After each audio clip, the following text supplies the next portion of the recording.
Donc une fois que j'ai réussi à mettre mes chorégraphes en avant, crédibiliser tout ce travail, montrer qu'on était là et qu'on faisait un travail sérieux, il était pour moi indispensable de me dire ok, eh ben on a commencé avec le haut de la pyramide, on va descendre un tout petit peu, on va aller chercher ceux qui véhiculent vraiment nos cours collectifs auprès de nos adhérents, on va aller chercher les profs, on va leur montrer aussi comment ça se passe, quel est le travail qu'il faut faire aujourd'hui pour donner un bon cours, et on va leur permettre de venir sur les tournages. Quand ils ont commencé à intégrer des shadows tout simplement au tournage, donc j'ai envoyé une vidéo à Rémi sur le concept, enfin les concepts qui m'intéressaient.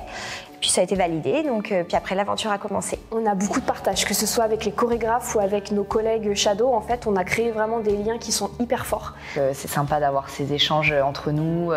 Ça nous rebooste en fait quand on retourne dans nos clubs. On est content de retourner travailler. On est remonté à bloc. On a une bonne cohésion d'équipe et le partage qu'il y a entre les chorégraphes et les coachs qui mettent vraiment à l'aise. C'est vraiment quelque chose d'énorme. J'ai adoré l'ambiance, j'ai adoré les chorégraphes, les personnes qui nous entourent. Charlotte, Rémi, qui sont très bienveillants avec nous. Les premiers tournages, beaucoup de stress, et en fait on est arrivé ici, déjà on a eu les nouveaux studios pour commencer cette année, en fait, donc du coup ça a été une nouveauté et beaucoup d'entrain. Les tournages, c'est déjà quelque chose à part qui nous sort de notre zone de confort un petit peu. Les tournages et les cours qui sont donnés en salle, c'est deux choses différentes. Par exemple, les chorégraphes ou les élites, lorsqu'ils ont à parler dans la caméra, c'est un discours qui est différent, qui doit à la fois toucher les coachs, à la fois toucher les adhérents. Ça m'a aidé à être plus pro et à mieux retranscrire en fait ce que les chorégraphes voulaient sur leurs éditions et sur leurs concepts.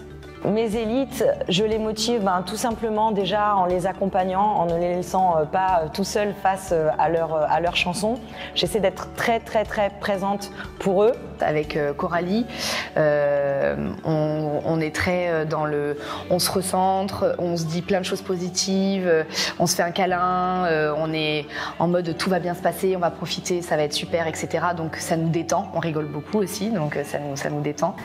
Disons que Loïs est quelqu'un de très posé. Et il m'a regardé droit dans les yeux, il m'a dit « no stress ». La première chose, c'est qu'on leur demande un petit peu de savoir comment enseigner la choré. La dernière chose que je leur ai demandé, c'est d'oublier un petit peu le travail de révision qu'on a fait et de se concentrer sur ce qui venait un petit peu plus naturellement. Pour mettre le travail d'un côté et puis un petit peu que la personnalité et le naturel puissent s'exprimer dans l'enseignement. Pour le Yako Attitude, ce qui est essentiel pour moi, c'est de ressentir le concept, surtout sur la partie technique, c'est d'être très juste techniquement, de sentir soi-même ce qui se passe dans son corps. Avec Anaïs, c'est pareil, elle nous encourage beaucoup, mais comme le Yako Attitude est un cours où il y a beaucoup plus de coaching, de renforcement, c'est une ambiance beaucoup plus zen, etc. On est beaucoup plus dans la respiration. Flo, c'est quelqu'un de très cool. Donc en fait, je suis quelqu'un, moi par contre, de très stressé. Donc son côté cool m'a permis, avec des mots très simples, finalement, et plus, c'était pas tant de la technique, c'était plus le mental. Donc c'était plus, voilà, en fait, me montrer que je sais frapper et qu'il n'y a aucun souci, ça va se faire. Moi, je suis très content en fait de ce qui est sorti aujourd'hui.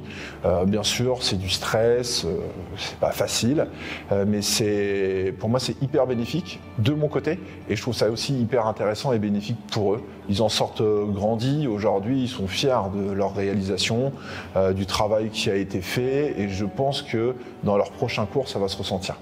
Du fait d'avoir des échanges avec le chorégraphe, avec Yann là en particulier, il a été chercher sur mes points faibles et donc que j'ai retravaillé moi derrière. Donc il y a beaucoup de travail également personnel, mais ça en vaut la peine. Là, c'est vraiment avec l'expérience des différents publics que moi j'ai pu avoir, des formations, de tout ce qu'on voit en général, de tous les process qui sont mis en place au sein de l'ENCP et de l'Orange Bleu. En fait, on essaie de mixer tout ça.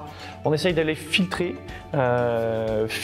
tout ce qui va être le plus important, le plus intéressant, les choses qu'on doit retenir, et puis enlever tout le reste de façon à avoir quelque chose de précis au maximum. Après, tout simplement, j'essaie d'être au maximum naturel et en fait, tout simplement de leur transmettre mon énergie et mon feeling de la danse à travers beaucoup de discussions et de questions-réponses. C'est ma façon de les motiver. Je suis toujours présente à côté d'eux, de A à Z, et toujours, surtout, de les valoriser, ça c'est très important, de les tirer vers le haut, d'être positif, d'avoir une communication hyper positive avec eux pour qu'ils puissent produire le meilleur travail possible.